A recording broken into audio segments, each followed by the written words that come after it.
হলেন, ঘুম থেকে জাগ্রত হয়ে যখন ঘর থেকে বের হলেন, আব্দুল কাদের জিলানী বলেন, তাকে দেখি আমার পুরাটা বাড়ি আলোকিত হয়ে গেছে। এমন সুন্দর একটা সিংহাসন সুসজ্জিত কইরা আমার বাড়িতে এনে হাজির করেছে, পুরাটা বাড়ি আলোকিত হয়ে গেছে। আব্দুল কাদের জিলানীকে একদিন শয়তান আয়েশা ডাক দিয়েছে। কি দিছে? ডাক দিয়েছে। রাতের গভীরে এসে ডাকছে, ইয়া আব্দুল কাদির উখরুজ মিনাল বাইত। ওরে আব্দুল কাদির জিলানী, ঘর থেকে বের হও। আল্লাহর ওলি আব্দুল কাদির জিলানী রাহমাতুল্লাহি আলাইহি ঘর থেকে বের হলেন, ঘুম থেকে জাগ্রত হয়ে যখন ঘর থেকে বের হলেন, আব্দুল কাদের জিলানী বলেন, তাকে দেখি আমার পুরাটা বাড়ি আলোকিত হয়ে গেছে। এমন সুন্দর একটা সিংহাসন সুসজ্জিত কইরা আমার বাড়িতে এনে হাজির করেছে, পুরাটা বাড়ি আলোকিত হয়ে গেছে। আব্দুল কাদের জিলানী বলেন, এত সুন্দর করে আমার বাড়িটা সাজাইলো, আমার জন্য একটা সিংহাসন সাজাইলো, এত সিংহাসন, এত সুন্দর সিংহাসন আর কোনদিন দেখি নাই। এমনিতে ডাক দিলেন, আব্দুল কাদের জিলানী রে, শুনো, আমি আসছি তোমাকে একটা শুভ সংবাদ শোনানোর জন্য। আব্দুল কাদের জিলানী বলেন, কি শুভ সংবাদ বলো দেখি। এমনিতে ডাক দিলেন, আব্দুল কাদের, জীবনে যত নামাজ পড়েছো, রোজা রেখেছো, হজ উমরা করেছো, তাসবিহ তাহলিল পড়েছো, আল্লাহর জিকির আজকার করেছো, তেলাওয়াতে কোরআন পড়েছো, বলে আব্দুল কাদের জিলানী শোনো, মহান আল্লাহ তোমার সব ইবাদত কবুল করে নিয়েছে।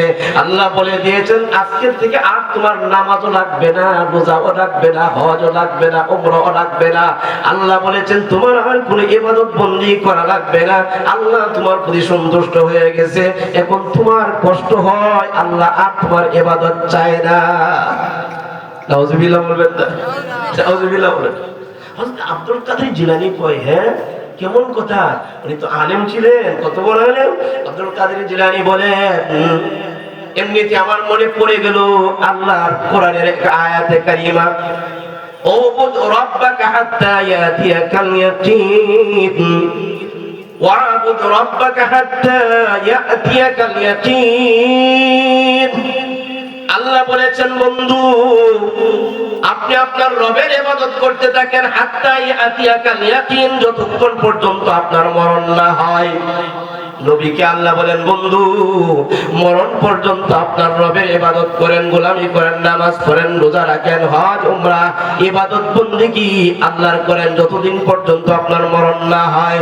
এক কথায় আপনি যতক্ষণ পর্যন্ত সুস্থ থাকবেন, যতক্ষণ পর্যন্ত জীবিত থাকবেন, আপনার শেষ নিঃশ্বাস পর্যন্ত আপনি কি করেন? নামাজ ইবাদত বন্দেগী করেন।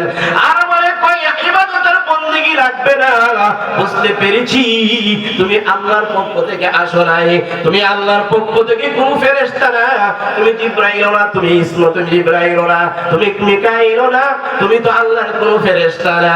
বুঝতে পেরেছি তুমি মিস্টার ইবলিস এসেছো আমার কাছে।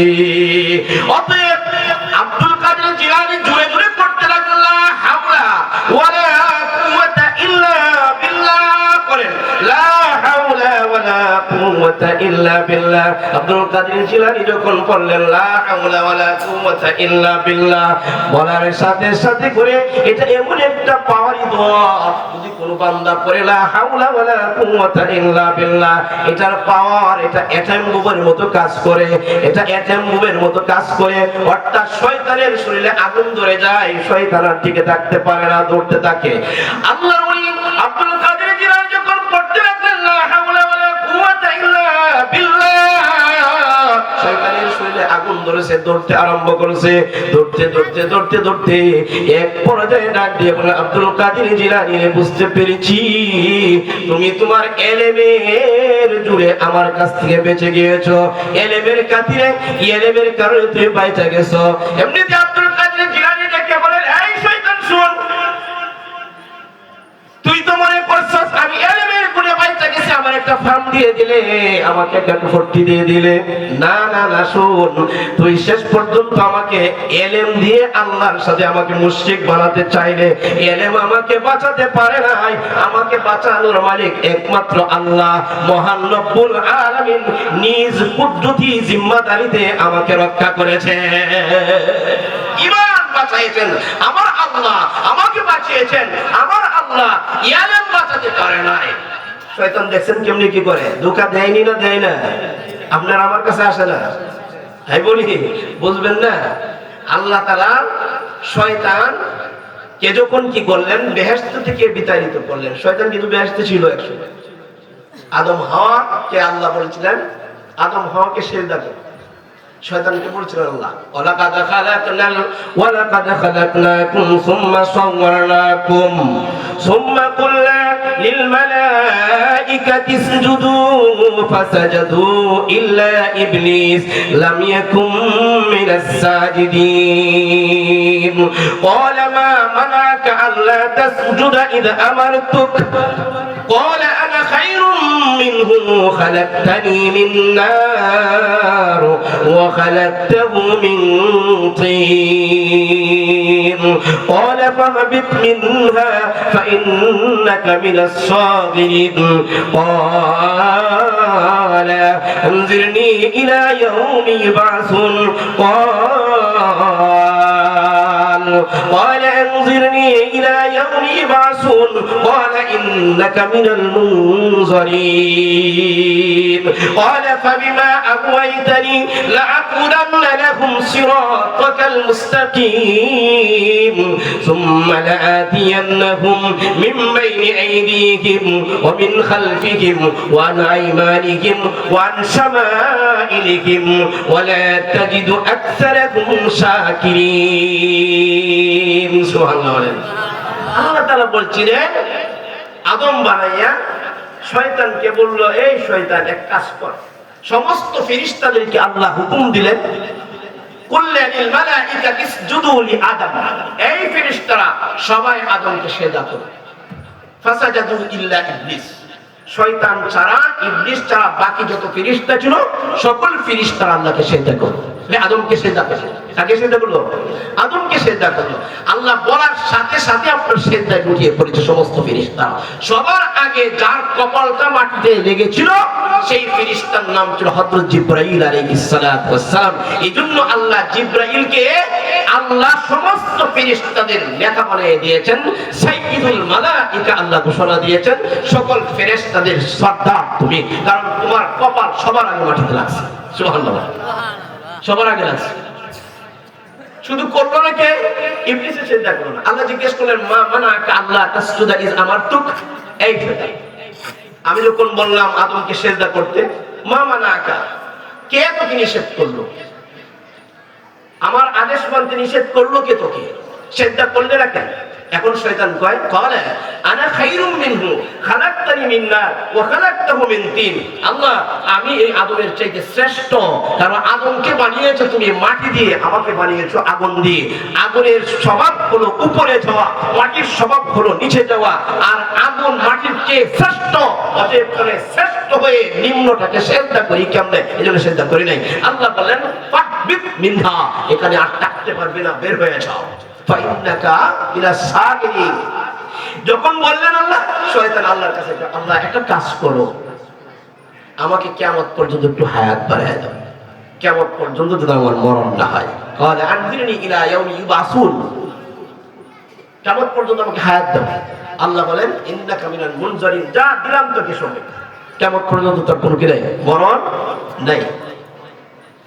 আর কি চাস কর? বলে আল্লাহ আমার একটু ক্ষমতা দাও, আদমের রগে রগে যেন আমি চলাফেরা করতে পারি, রক্তের কণার সাথে রক্তের কণায় কণায় যেন চলাফেরা করতে পারি। আল্লাহ কয়টা দিলাম। যখন এই দুই ক্ষমতা পাইছে, এখন শয়তান আল্লাহর সাথে কি করলেন? আল্লাহ কি বলেন? قال فبما أغويتني لأقعدن لهم صراطك المستقيم قال فبما أغويتني لأقعدن لهم صراطك المستقيم ثم لآتينهم من بين أيديهم ومن خلفهم وعن أيمانهم وعن شمائلهم ولا تجد أكثرهم شاكرين। আল্লাহ আমি যখন দুই ক্ষমতা পেয়ে গেলাম, তোমার সাথে এখন আমি চ্যালেঞ্জ করলাম, যে আদমকে সেজদা করার না করার কারণে আমি জাহান্নামী হলাম, অভিশাপের মালাটা আমার গলায় লাগা গেল, কিয়ামত পর্যন্ত অভিশাপের মালা নিয়ে আমার ঘোরাফেরা করতে হবে। আল্লাহ ওই আদম সন্তানকে আমি দেব না নেকের আমল করতে, দেব না জান্নাতি আমল করতে। সুম্মা লাআতিয়ান্নাহুম মিন বাইনি আইদিহিম ওয়া মিন খালফিহিম, আমি তাদের সামন দিক থেকে, আমি তাদের পিছনের দিক থেকে, ডান দিক থেকে, বাম দিক থেকে, চতুর্দিক থেকে আমার ষড়যন্ত্রের জালটা পেতে রাখবো। আর আমার ষড়যন্ত্রের জালের মধ্যে তাদেরকে আমি লাগাইয়া, তাদেরকে আটকাইয়া দেব। তাদেরকে দেব না আমি নেকের কাজ করতে। নেকের কাজ করতে চাইবে, নেকের কাজটা করতে দেব না। নেকের কাজ না করাইয়া তাকে জাহান্নামের দিকে নিয়ে যাব। ওয়ালা তাজিদু আকসারাকুম শাকিরিন, তাদের অধিকাংশদেরকে আপনার শুকরগুজার পাবেন না, তাদের অধিকাংশদেরকে আপনি কৃতজ্ঞ পাবেন না। আসলেই মানুষ অকৃতজ্ঞ। আসলে মানুষ কি অকৃতজ্ঞ? সবচেয়ে বেশি অকৃতজ্ঞ হলো মানুষ। সবচেয়ে বেশি অকৃতজ্ঞ কে? মানুষ। কুকুর এমন একটা জাতি, এমন একটা সৃষ্টি, যে কুকুরের মধ্যে আল্লাহ এমন 10টা গুণ দিয়েছেন ভালো, যে এই 10টা গুণ মুমিনের মধ্যে থাকা উচিত। সুবহানাল্লাহ বলেন। কুকুররা আমরা তো কি করি, ফ্রাইডে মাইল দৌড় করি, ফ্রাইডে কি করি, ইটা মারি, বাড়ি মারি, কুকুরে দৌড়াইয়া দিই, তারাইয়া দিই। কিন্তু কুকুরের মধ্যে আল্লাহ 10টা গুণ দিছে এমন, যে এই 10টা গুণ প্রত্যেকটা মুমিনের মধ্যে থাকা দরকার। সুবহানাল্লাহ বলেন। এই 10টা গুণ বলতে পারবো না, একদিনে বলি। যেমন কুকুরের মধ্যে একটা ভালো গুণ আছে, কুকুর প্রভু ভক্ত। যারা বলেন সুবহানাল্লাহ। কুকুর কি? প্রভু ভক্ত। মালিক চিনে। কুকুর মালিকের কি করে না? নিমক হারামি করে না। একটা রুটি খাওয়াইবেন, সারাদিন চলবে আপনার পিছনে পিছনে। বিশ্বাস না হলে দেখেন খাওয়ায়। হ্যাঁ, ঘুরবে কিনে? কুকুর প্রভু ভক্ত। আপনি যদি 2-4-5 দিন পালতে পারেন, এটা বাড়ি থেকে বের করতে পারবেন না। দূরে নিয়ে ফেলে দিয়ে আসবেন, আপনি বাড়িতে আসার আগে দেখবেন কুকুর এসে বাড়িতে হাজির হয়ে গেছে। কুকুর এত প্রভু ভক্ত। নাম্বার 2, কুকুর রাতের বেলায় ঘুমায় কম, রাত্রে জাগনা থাকে। একটা মানুষ হঠাৎ করে আসলেই দেখবেন কুকুর কি বসে বাড়িতে থাকলে হপ করে একটা আওয়াজ। এর মানে হলো কে ঢুকতেছে আমার মালিকের বাড়িতে, আমি কিন্তু সজাগ আছি। ঢুকেছে ঠিক নেই। রাত্রে কম ঘুমায়, মুমিনের উচিত রাত্রে কম ঘুমানো। কিন্তু আমরা তো নাক ডাইকে সারা রাইতে করে ফজরও পড়ি না। কি কর? হ্যাঁ, এরকম ভালো ভালো 10টা গুণ কুকুরের মধ্যে আছে।